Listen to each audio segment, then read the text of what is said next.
Hey folks, it's Patriot Nurse. Thanks for joining me today in this video. I want to discuss with you the changing dynamics in the world as far as monetary policy and how this will affect us here in the United States. So this shift has been occurring for quite some time. And the shift that we're seeing now with the dollar being challenged on the global stage, particularly with China and the yuan, but also with various different emerging currencies, namely cryptocurrency.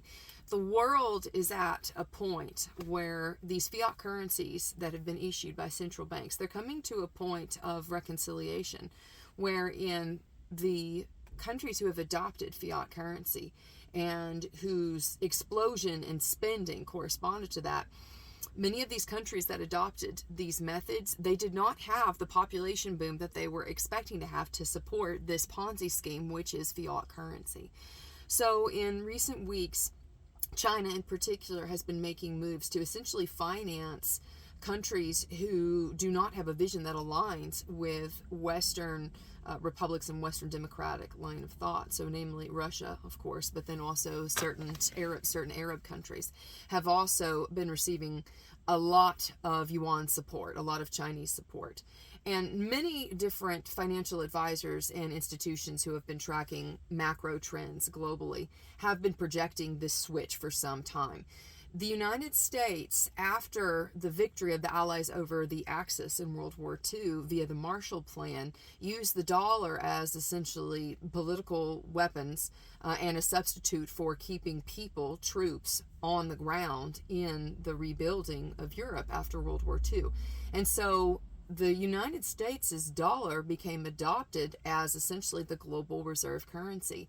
But as we have become in recent years, and definitely since we switched off the gold standard, as we have become in recent years more and more reckless from a central banking policy and from printing money ad nauseum, many people have begun to question the validity of the dollar and really the solvency of the dollar and its place as the global reserve currency. Enter into this equation China and also the natural cycle of the ebb and flow of empire.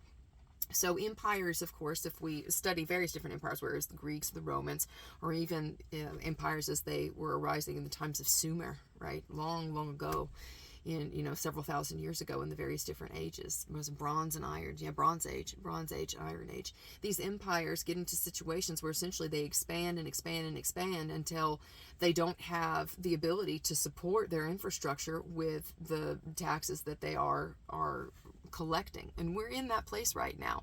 As the baby boomers are retiring and even their parents have retired, they have drawn from these entitlement programs for which they were taxed and for which they were promised they were going to see recompense for their taxes.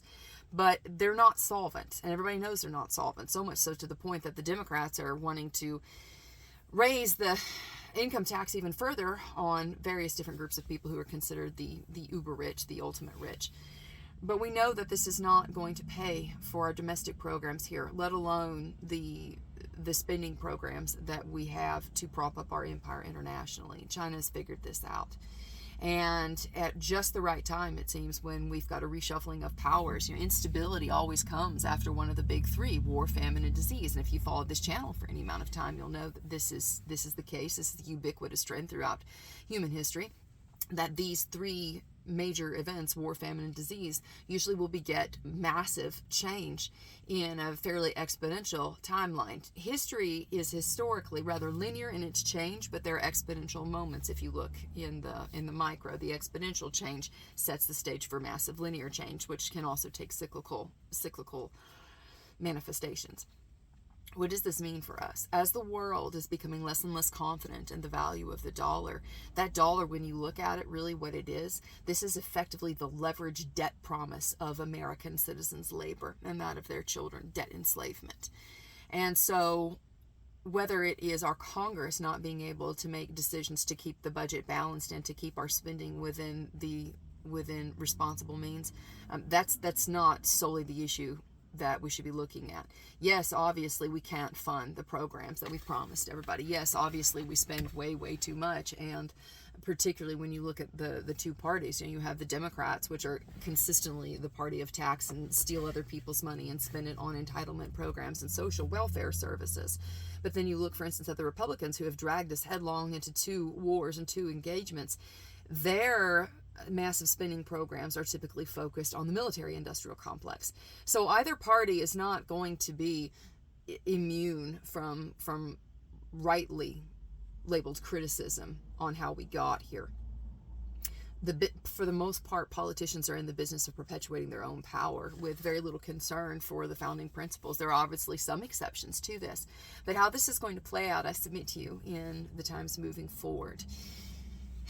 If our dollar is consistently worth less and less from just a fidelity standpoint, that the rest of the world doesn't have trust that we're going to be able to pay things back, we haven't even scratched the surface on the local inflation here. During COVID, obviously, the central bank was pumping out, and you had all these different checks that were being written and payment checks effectively for people to stay home and do nothing. And so that has real and significant impacts. When you combine the printing of money with a decrease in overall production, you get more than just inflation, you get stagflation. And I made a video about this. Actually, it was within the first 6 weeks or so of all the COVID lockdowns. You can't print money ad nauseum and have people paid and disincentivized from work. The net overall impact of that is going to be far-reaching and massive in its implications. We've seen this inflation. We've seen this expansion of monetary supply. Look for home, whether it's in the real estate market with housing prices exploding, despite the fact that mortgage rates and interest rates are up.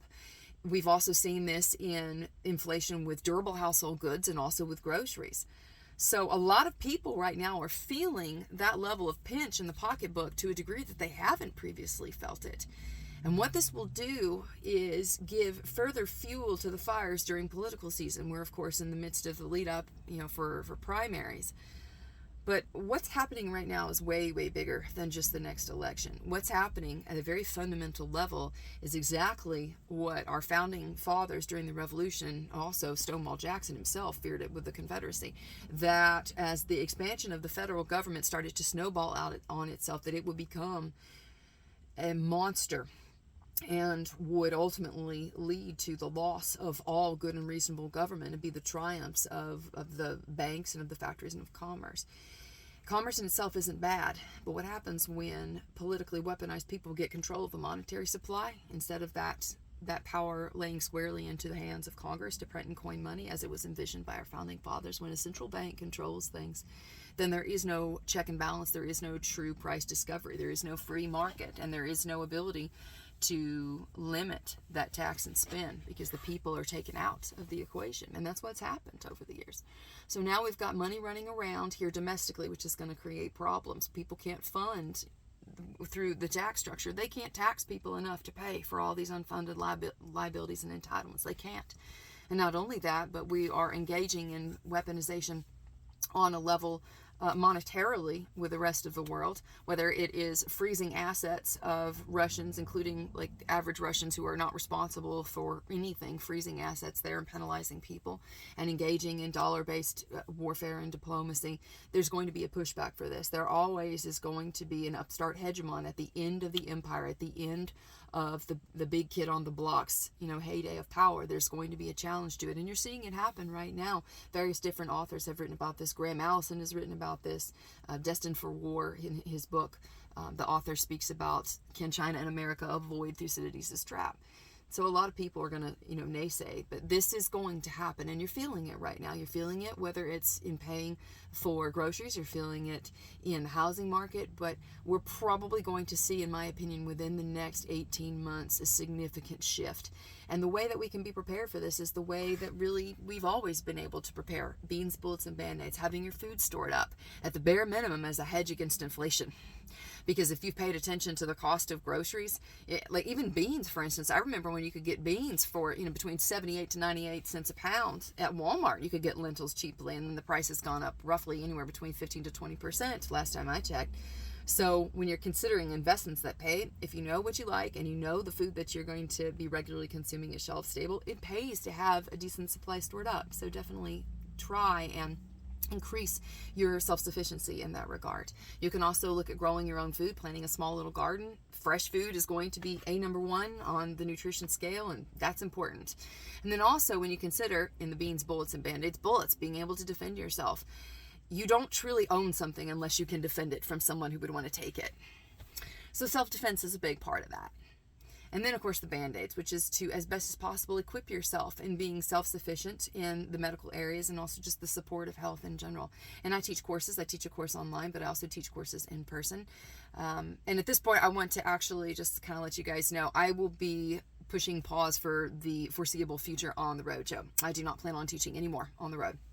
So depending on how things go, the next class that you're going to be able to get in with me and work in person is going to be in Knoxville, and that should be in August if I'm not mistaken. But the roadshow is going to be halted for the foreseeable future. So I've decided to make a pivot and prioritize my health and my well-being.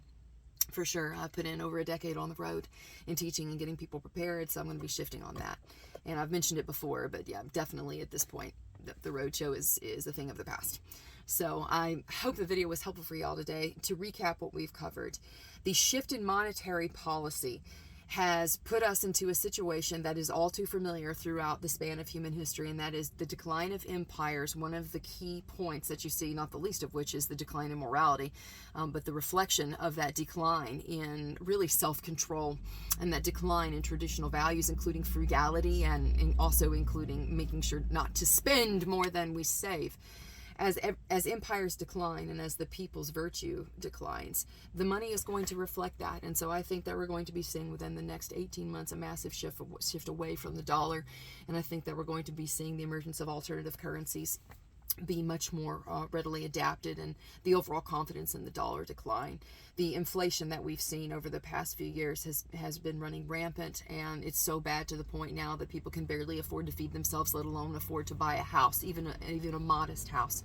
And so at this point, when people are considering that they can't pay their basic bills and that the federal government demands ever more of them to support and expand its empire, there's going to be domestic pushback, and our adversaries and our opponents and our historical enemies worldwide will see this as an opportunity to resurge and to upstart and to grab power, and I think that's what's going to happen. So I hope the video was helpful for y'all today. If you did enjoy the video, I hope you'll subscribe to me here on YouTube, Patriot Nurse. You can also support me on Patreon, Subscribestar, cryptocurrency, and PayPal. I got links below. I also have links below to my online course. It's 4 hours. It's $129, and you can train with me, get better prepared, and hopefully be more self-sufficient in caring for your family's health needs at home. Hope you all have a very wonderful and blessed week. For now, it's Patriot Nurse signing off, and I'll see y'all later.